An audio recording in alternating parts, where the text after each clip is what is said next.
সকাল সকাল আখের রস খেয়ে বসে পড়বো রান্না করতে। আজকের রান্না করব পালং শাকের তরকারি, তারপরে ওই বেগুনি ডাল, ভেজ ডাল হবে, আর ওই কি বলে ফুলকপির ডাঁটা চচ্চড়ি। তো এগুলো সব আগেই কেটে রেখে দিয়েছিলাম, তারপরে পালং শাকের তরকারিটা বসিয়ে দিলাম।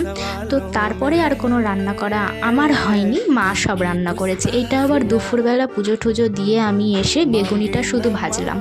এই একবার গল্প করতে বসে গেলেন আমার আর রান্না করতে ইচ্ছা করে না। তখন আমি ওই মায়ের সাথে এমন গল্প শুরু করে দিয়েছিলাম, মা তারপর রান্না করছিল আর আমি গল্পই করে যাচ্ছিলাম।